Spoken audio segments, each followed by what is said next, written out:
Que prazer, que alegria, temos a chance de estar na casa do Senhor mais uma vez, amém? Por isso, amigos, temos a oportunidade de nos reencontrarmos aqui nesse lugar especial.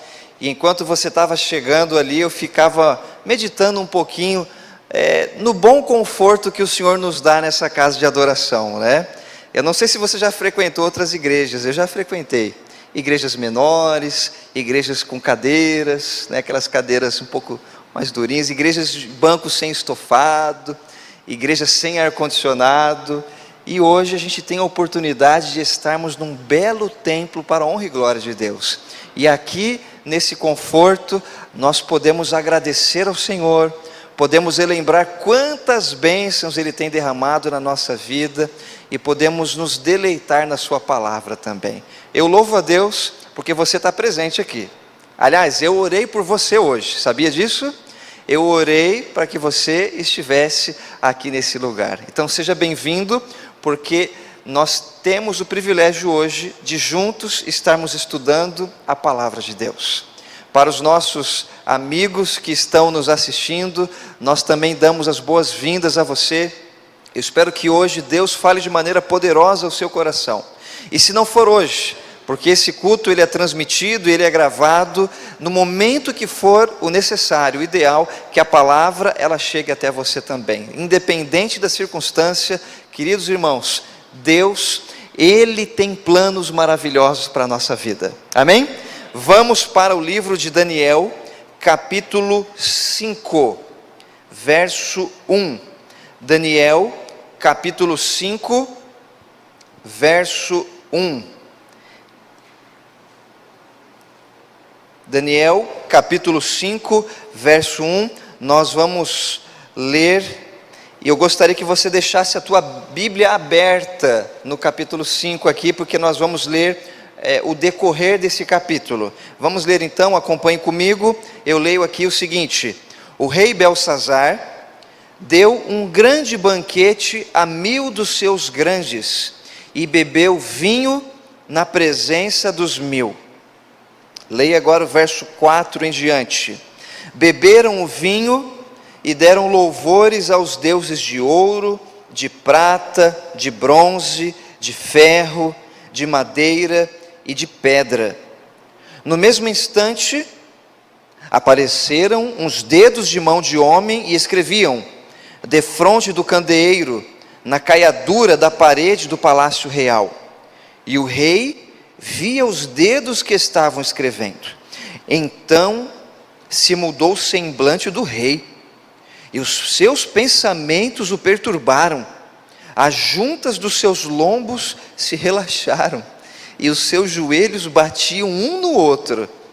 O rei ordenou em voz alta que se introduzissem os encantadores, os caldeus e os feiticeiros. Falou o rei e disse aos sábios da Babilônia: qualquer que ler esta escritura e me declarar a sua interpretação, será vestido de púrpura, trará uma cadeia de ouro ao pescoço e será o terceiro no meu reino. Queridos, nós estudamos alguns domingos atrás que Deus, Ele havia dado uma sentença, Ele havia determinado como seria o futuro da história de Babilônia, e Deus chegou e declarou o seguinte: Babilônia em breve vai passar. E o contexto desse capítulo que nós lemos se dá da seguinte forma: o rei Nabucodonosor ele já não existia mais aqui, ele já tinha morrido já há alguns anos, e o seu neto Belsazar, ele era o rei no momento. O seu pai Nabonido estava fora de Babilônia numa expedição nesse período, então ele era o corregente, vamos dizer assim. Ele estava no lugar do seu pai, o rei, então ele era o rei nesse momento em Babilônia. E Babilônia estava sitiada, o maior império rival que eles tiveram até então, havia cercado a cidade toda. Alguém lembra aí qual era o império mesmo? O império dos Medo-Persas, isso daí, o império dos Medo-Persas. Eles sitiaram a cidade por completo, e havia, gente, um contraste que eu não posso deixar de mencionar. Do lado de dentro, aliás, do lado de fora da cidade, milhares de soldados preparados para a guerra. Só que do lado de dentro, o que estava acontecendo aqui? Estava todo mundo fazendo o quê? Festejando, todo mundo celebrando ali, do lado de fora, gente para guerrear, e do lado de dentro, todo mundo celebrando. Essa festa que é mencionada aqui, eu tenho certeza que não era uma festa apropriada para um cristão, para um filho de Deus estar. Porque pelos registros era uma festa onde havia muita bebida, muita zombaria, blasfêmia, os deuses foram blasfemados, o Deus de Israel foi blasfemado aqui.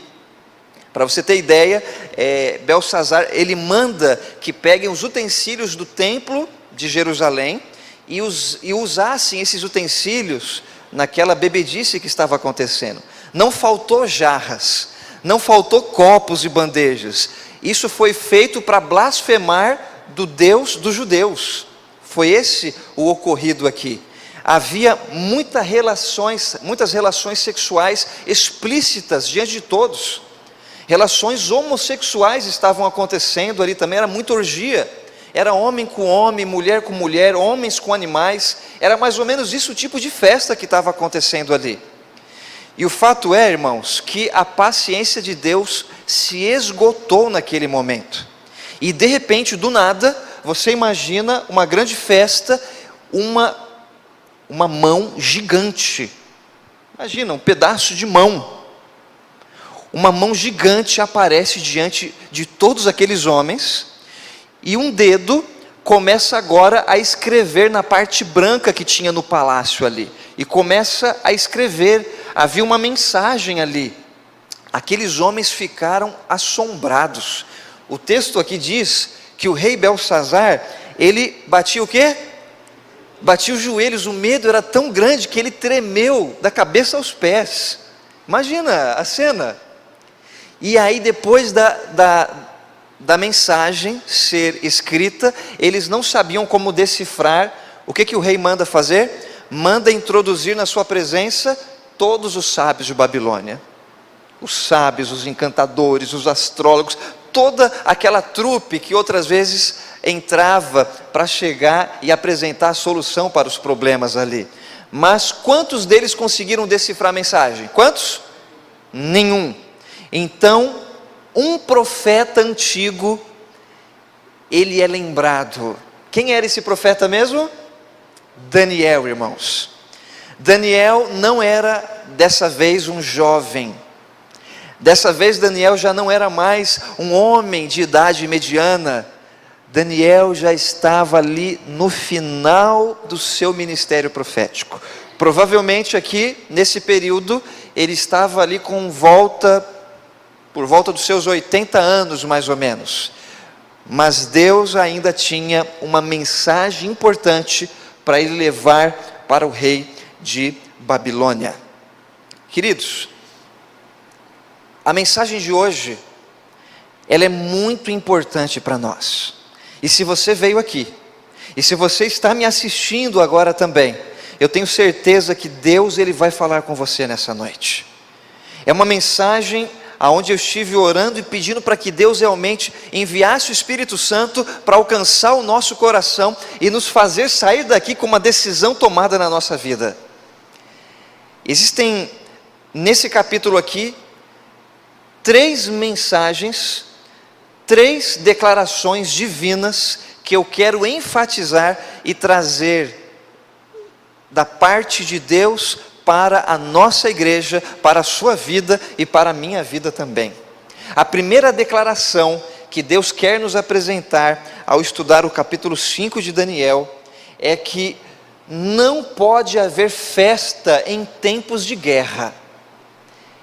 Deus, Ele apresenta de maneira muito clara: não pode haver festa em tempos de guerra. Queridos, o orgulho, nós estudamos alguns capítulos atrás, que o orgulho ele traz uma falsa sensação de segurança. Você não tem um controle, mas acha que tem um controle sobre a situação. Você acha que tem o poder, você acha que vai resolver, você acha que com você no controle as coisas vão dar certo, vai ser melhor. Quantas vezes o orgulho nos engana? A gente engana o nosso coração, achamos que temos as respostas, a gente acha que vai dar conta do recado, a gente acha que vai ser forte, e de repente, tudo vai por água abaixo, não é? O orgulho, ele nos engana fácil, gente. Os homens de Babilônia, eles eram homens muito orgulhosos. O rei de Babilônia, ele era altamente orgulhoso, porque não é possível uma cidade completamente cercada, e eles vão se preocupar em festejar, em vez de estarem preparados para a batalha, eles estavam celebrando. Sabe por quê? Na mente deles, Babilônia era uma fortaleza intransponível. Eles pensaram, eles podem ficar aqui o tempo que for, a gente não vai perder essa batalha. Eles vão ficar, vão se cansar e vão embora, a gente não vai ser derrotado. Era esse o pensamento do rei de Babilônia, de Belsazar, dos soldados. Não havia preocupação. E vou te falar, aos olhos humanos, realmente Babilônia não tinha como ser invadida. Aos olhos humanos não tinha jeito. Mas existe uma grande verdade aqui. E a verdade é que há muitos cristãos e tem muito adventista que está festejando em tempos de guerra. Muita gente que não se preocupa com o que acontece à sua volta, que vive a sua vida como se houvesse 1000 anos pela frente, e a gente esquece que nós estamos rodeados pelas forças do mal. Eu fiquei pensando, gente, às vezes parece que a gente vai chover no molhado, né? Poxa, toda vez a gente fala disso sempre, mas irmãos, quantas vezes a gente sabe que existe guerra, a gente sabe que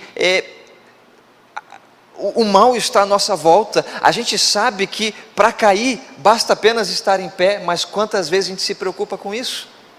Às vezes a gente se conforma com as coisas, às vezes se perde nos caprichos da vida, às vezes eu quero chegar e eu quero aproveitar um pouquinho mais das coisas terrenas, e a gente esquece, irmãos, que em tempo de guerra, a coisa é ferrenha, e a gente tem que estar preparado para a batalha, a gente tem que estar pronto.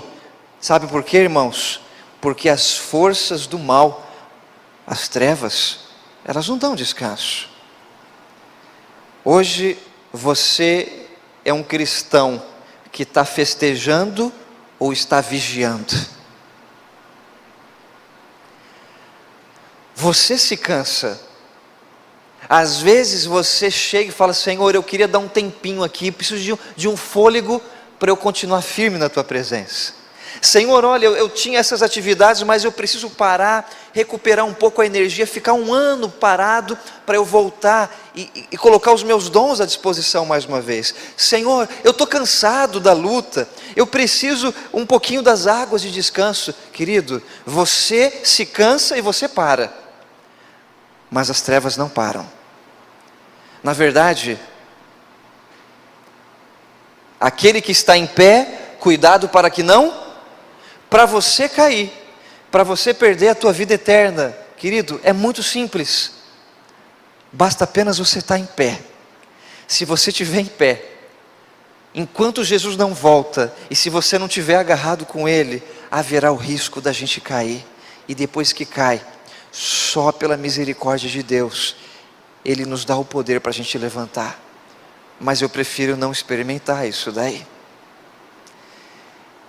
Eu, dentre dos muitos colegas que eu tive na faculdade, muitos ali se destacavam. Eu nunca me considerei assim, um orador que se destacasse entre os meus colegas. Eu sei que Deus teve misericórdia e me chamou para o ministério. Mas eu tinha alguns colegas que eles se destacavam muito na arte da oratória. Alguns colegas assim, que até hoje eles estão em evidência e eram pessoas assim altamente usadas por Deus. Imagina uma pessoa que nasce com o dom nato de atrair as pessoas, o jeito de falar, né, o jeito de se expressar, a criatividade que é usada. Eu tenho alguns colegas e conheço alguns homens que são muito eloquentes, e eu me recordo que entre esses colegas havia um, que quando a gente viu ele chegando, e a gente tinha, né, cultos que eram realizados, haviam aulas, haviam práticas ali, na arte da homilética, e aquele nosso colega, ele se destacava entre muitos. Pensa numa pessoa que era um missionário na veia, assim, sabe? Tinha sangue nos olhos, como alguns dizem aí. O camarada era bom, gente. Ele falava aqui, se eu falo por 1 hora, às vezes tem gente que vai embora, né? Se ele falasse por 3, o pessoal ficava. Ele era muito carismático, Deus o usava de maneira tremenda. A nossa impressão é de que ele estaria muito em breve assumindo o lugar aí do pastor Luiz Gonçalves. Era uma das impressões que a gente tinha. Ele era bom de verdade, muito, muito, muito bom.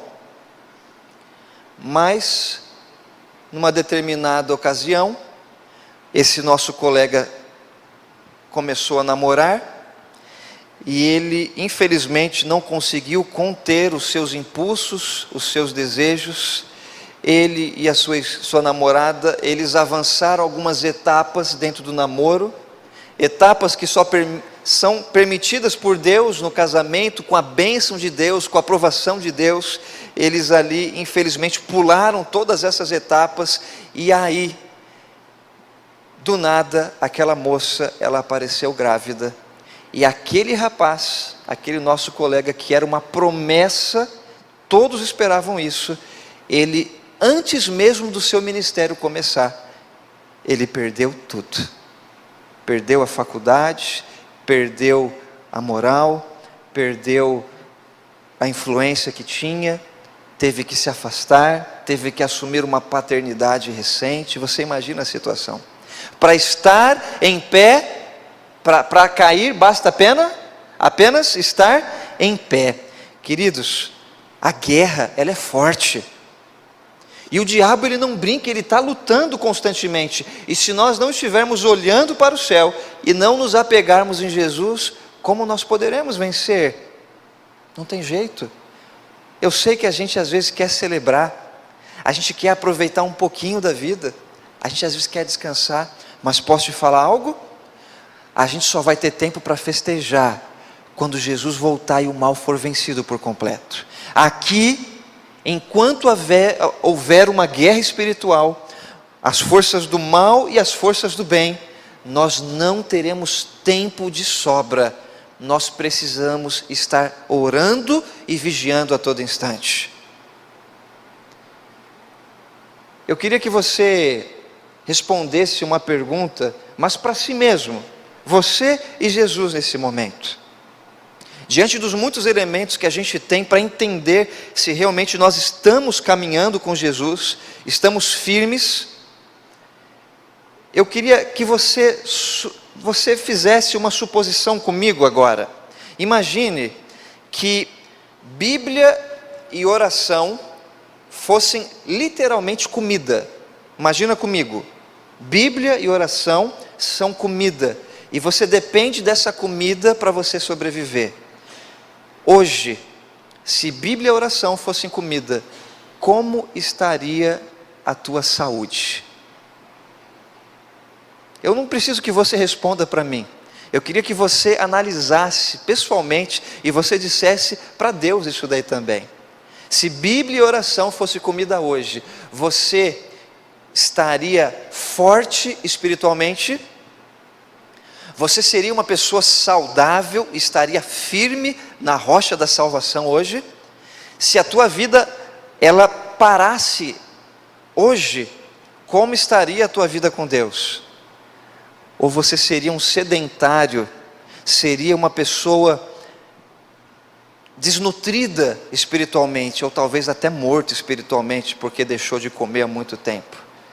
E aí, queridos? Vamos continuar lendo, verso 18, capítulo 5, verso 18. Ó Rei, Deus o Altíssimo deu a Nabucodonosor, o teu pai, o reino e grandeza, glória e majestade. Daniel começa a responder para o rei aqui. Agora leia comigo o verso 20 também. Quando porém o seu coração se elevou, e o seu espírito se tornou soberbo e arrogante, foi derrubado do seu trono real, e passou dele a sua glória. Foi expulso dentre os filhos dos homens, o seu coração foi feito semelhante ao dos animais, e a sua morada foi feita com jumentos monteses. Você lembra do episódio que aconteceu? Está lembrando aqui? O que aconteceu com Nabucodonosor? Continua aqui. Deram-lhe a comer erva como aos bois, e do orvalho do céu foi molhado o seu corpo, até que conheceu que Deus o Altíssimo tem domínio sobre o reino dos homens, e a quem quer constitui sobre ele.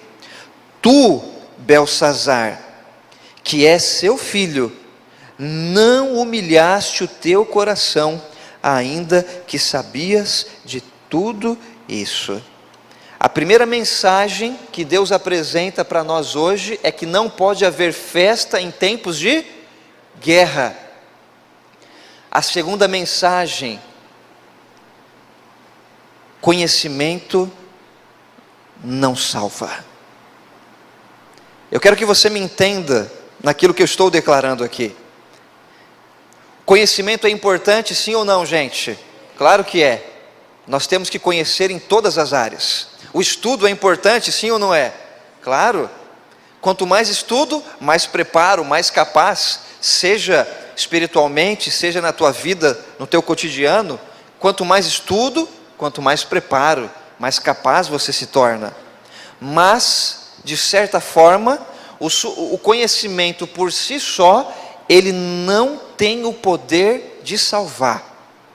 É isso que nós entendemos quando a gente se depara com esse episódio aqui. Eu queria saber aqui rapidamente, quantos de vocês são batizados de, vamos dizer assim, de 5 anos para cá? Levanta a mão, deixa eu ver aqui, de 5 anos para cá. Temos alguns, né? 5 anos para baixo.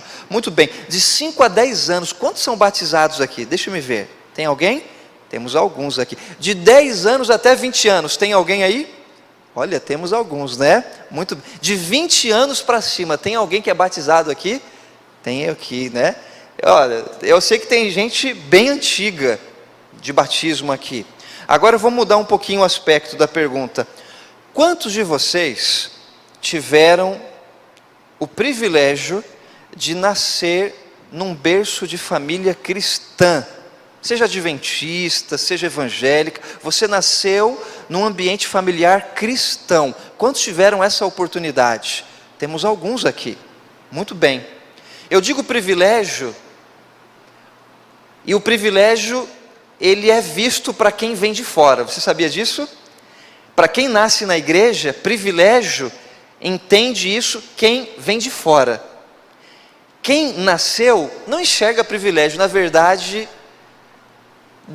alguns até sentem o desejo de não ter nascido num berço cristão, preferiam ter tido a experiência para depois ter vindo. Eu, irmãos, ao analisar profundamente isso daí, eu percebo que foi um grande privilégio, porque Deus me poupou de me ferir lá fora. Deus me poupou de fazer muitas escolhas erradas lá fora. Deus me poupou de eu me perder lá fora, achando que teria tempo de vir para a presença dele uma vez. Se você nasceu nesse ambiente, querido, valorize e saiba que foi talvez um dos melhores presentes que o céu lhe concedeu. Mas por que eu fiz essa pergunta? Belsazar, ele conhecia muito bem quem era o Deus de Daniel. Belsazar, provavelmente ele era um garoto, quando ele viu toda a experiência do seu avô acontecendo. Ele viu quando Deus quebrou o orgulho de Nabucodonosor, o fez pastar com os animais e trouxe o reino de volta. Ele viu que tudo que Daniel falou se cumpriu. Belsazar conhecia Daniel. Belsazar conhecia o Deus de Daniel. Belsazar, ele blasfemou de Deus quando mandou pegar os utensílios sagrados. Você percebe? Ele sabia de tudo, mas ele agiu conforme o conhecimento dele? Agiu, gente? Quantas vezes você sabe das coisas, mas você não age conforme aquilo que você conhece? Quantas vezes a gente sabe qual é o certo a se fazer, mas a gente escolhe fazer o errado? Você percebe como o conhecimento, ele é importante de uma certa forma, mas o conhecimento não nos faz tomar as escolhas que às vezes devemos tomar. A tua vontade, se você não a executar, o conhecimento não tem valor nenhum. Você sabe que ler a Bíblia e orar e buscar o reino do céu todo dia de manhã é certo, mas quantas vezes você faz isso? Você sabe que frequentar a igreja fortalece a nossa fé. Deus tem bênçãos para derramar aqui, mas quantas vezes a gente vem? Querido, a gente sabe qual é o melhor caminho. Você sabe qual é a melhor pessoa para namorar, mas quantas vezes você escolhe essa pessoa certa em vez da errada? A gente sabe qual é a pessoa ideal para casar, mas quantas vezes a gente escolhe a pior opção? Não é mesmo? A gente sabe que Deus, na Bíblia, Ele não autoriza o uso de joias e de adereços. Isso é contra a palavra de Deus. Deus, ele não gosta disso, é uma recomendação que não se use. A gente sabe, mas a gente sabe qual é a melhor roupa apropriada, a melhor roupa que testemunhe e dê glórias a Deus, mas a gente usa. A gente sabe qual é o melhor ambiente para nós estarmos, mas a gente escolhe. Você sabe qual é o melhor filme que se pode assistir, qual é o melhor canal, mas você vai lá. Você sabe qual é o melhor site e quais são aqueles que vão minar a tua fé, mas você escolhe. Você sabe que as redes sociais, elas podem se tornar uma armadilha para nós, pode te jogar por terra e às vezes pode te fazer perder a salvação, mas a gente age conforme. Você está entendendo, meu amado?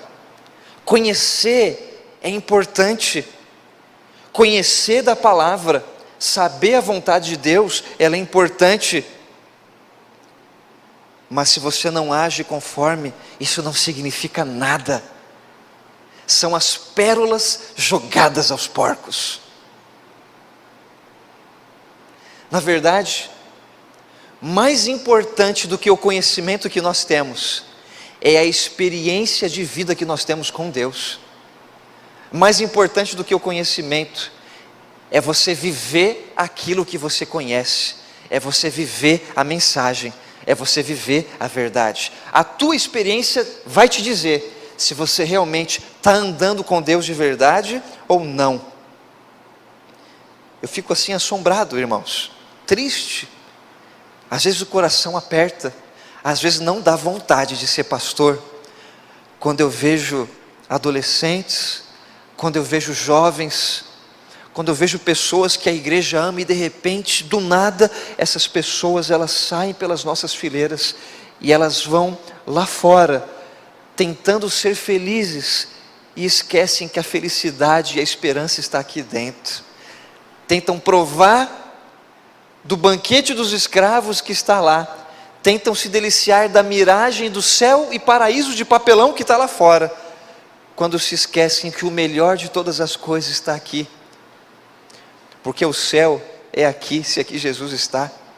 Como que eu posso chegar e explicar a um adolescente, um jovem que sai da presença de Deus? Por quê? Às vezes nasceu na igreja como alguns de vocês, como eu. Quantos amigos eu tinha que nasceram no mesmo ambiente, tudo favorável para continuar firme, e de repente ele sai, desanima. Sabe por quê? É porque, queridos, muitas vezes essas pessoas elas não têm uma experiência com Jesus. Eu sei qual é o caminho, mas eu não tenho uma experiência real com Jesus. Se um filho, se um adolescente, se um jovem, ele não aprendeu a amar Jesus, quando vier a crise existencial, quando vier o momento onde a fé dele for conflitada, quando seu amigo chegar e te oferecer aquilo que para todo mundo é legal, para aquilo que todo mundo aceita, e agora, se não tiver experiência com Jesus, se a fé não tiver firmada, o que acontece? A pessoa sai. Quantos estão vivendo da experiência dos outros e estão esquecendo de ter a sua própria experiência com Jesus? Existe uma pergunta que, se eu fizer aqui, eu tenho certeza, se você analisá-la de maneira profunda, muitos não vão saber a resposta para essa pergunta hoje. Por que Jesus é a pessoa mais importante para a sua vida? Você teria como me dizer essa resposta hoje, de maneira sincera, aberta e franca? Por que, por amor a Jesus, você abandonou tudo? Por que vale a pena ser fiel a Jesus e deixar tudo para trás? Eu não sei se você tem essa resposta. Eu me arrisco a dizer que muitos não têm, porque eu, tendo nascido na igreja, cheguei num momento onde eu fui adolescente, eu fui jovem, tinha amigos na escola, tinha amigos na faculdade que não eram do meu ambiente, eu tinha amigos na rua, coisas me foram oferecidas também, e eu tive vontade, e eu tive desejos, e chegou um momento que as coisas lá brilhavam mais do que aquilo que a igreja me apresentava. E eu me deparei com uma grande crise na minha vida. Eu não sabia porque Jesus era tão importante para mim. Durante dias eu fiquei incomodado, até conseguir encontrar uma resposta que é pessoal para mim, e hoje me motiva a continuar firme na presença de Jesus. Você consegue responder essa dúvida, essa pergunta? Por que Jesus é tão importante para você? Para a gente finalizar, vamos para o verso 25 em diante. Esta é a interpretação daquilo, esta pois é a escritura que se traçou, mene, tekel e parzim. Esta é a interpretação daquilo, mene, contou Deus o teu reino e deu cabo dele. Tekel, pesado foste na balança e achado em falta. Peres, dividido foi o teu reino e dado aos medos e aos persas. Continua lendo. Então mandou Belsazar que vestissem Daniel de púrpura e lhe pusessem cadeia de ouro ao pescoço e proclamassem que passaria a ser o terceiro no governo do seu reino. Naquela mesma noite foi morto Belsazar, rei dos caldeus, e Dario, o Medo, com cerca de 62 anos, se apoderou do reino. Ciro e Dario é quem estavam no controle. Dario era o rei dos Medos, Ciro era o seu comandante, e segundo a história, segundo o historiador Heródoto, ele declara que a imbatível Babilônia, a intransponível fortaleza, ela foi invadida por uma estratégia militar. Enquanto eles estavam despercebidos, não havia sentinelas vigiando, Ciro chegou e desviou completamente as águas do Eufrates. Irmãos, Babilônia não tinha como ser invadida. Heródoto diz que Babilônia poderia ficar por quase 10 anos sob aquele cerco. Eles tinham suprimento para esse tempo todo. Tinha comida em abundância, tinha animais. As águas do Eufrates passavam por dentro da cidade. Mas no momento que eles não vigiaram, as águas elas foram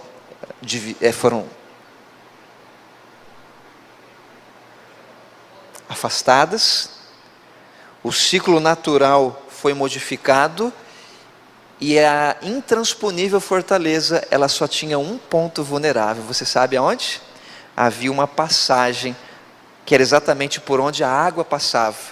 O nível baixou, e sem nenhum deles perceberem, todos os soldados entraram em Babilônia por aquela passagem, a seco.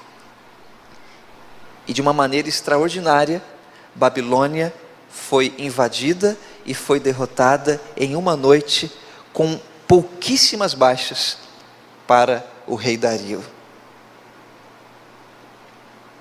Sabe qual é a última mensagem de Deus para nós? Primeiro, vamos lembrar, em tempos de guerra não pode haver festa. Não pode haver festa. Conhecimento não salva. E a última mensagem: Deus vai julgar todas as coisas. Amados, Eclesiastes capítulo 12, verso 14, nos diz que um dia Deus trará a juízo todas as coisas, até mesmo as que estiverem ocultas, quer sejam boas, quer sejam más. E eu quero finalizar a minha mensagem dizendo para você que nada foge do conhecimento de Deus.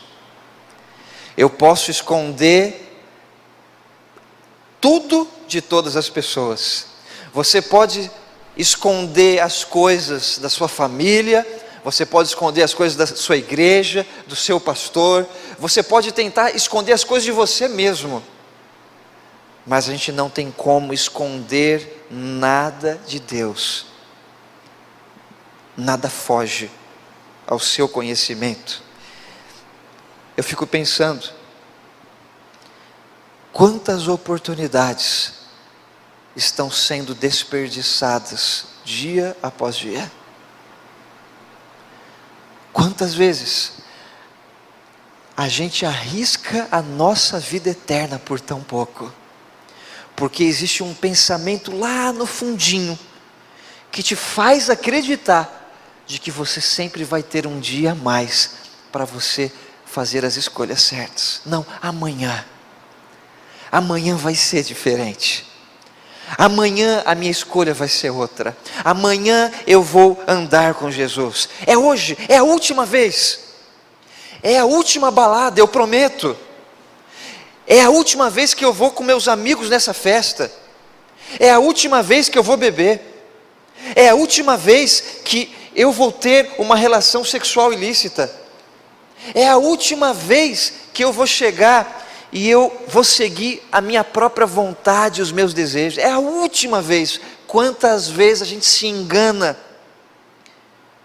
e quantas vezes a gente joga a nossa vida eterna, a gente joga com a sorte, a gente joga com a eternidade, e às vezes por tão pouco, irmãos. A gente sempre fica achando que vai ter o amanhã, mas você nunca parar para pensar, e se os teus momentos de vida forem agora os últimos que você tem? E se hoje for o teu acerto de contas com Deus, como vai finalizar a sua vida? Como que vai ser declarado para você? Salvo ou perdido? A gente não tem tempo para pensar nisso. A gente quer pensar no amanhã, mas o amanhã para muitos, infelizmente, não tem como chegar.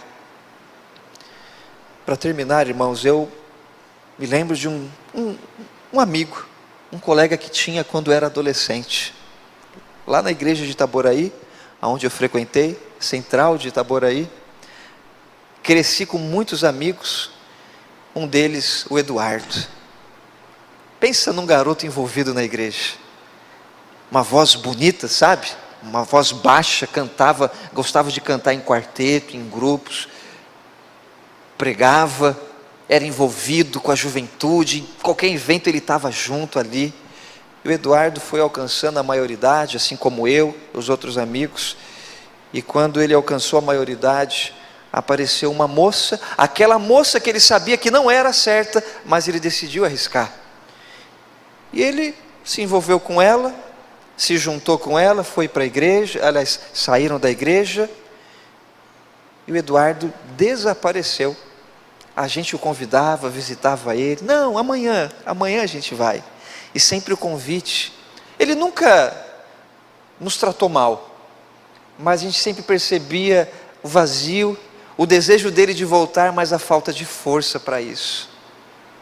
Os anos se passaram, eu já era pastor já, e era um domingo especial, a igreja lá de Itaboraí tinha um programa especial naquela noite, o meu pai estava trabalhando ainda de manhã lá, e de repente, enquanto meu pai estava trabalhando, o Eduardo passa no seu carro, vê o meu pai, para o carro, volta um pouquinho de ré, sai do carro, ô seu José, tudo bem?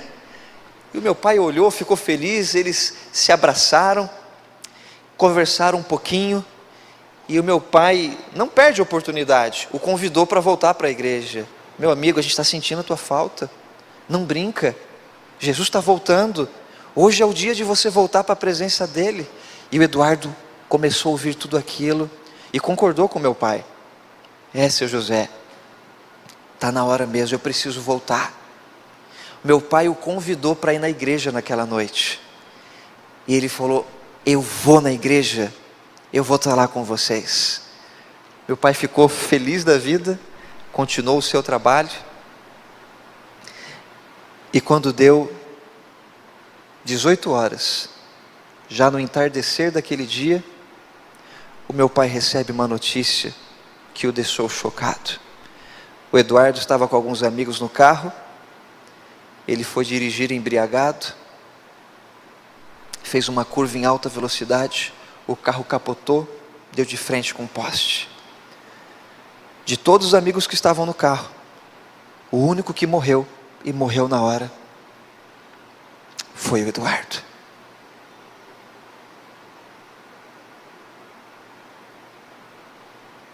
Amanhã eu vou. É a última vez. Dessa vez vai dar certo. Só espera mais um pouquinho.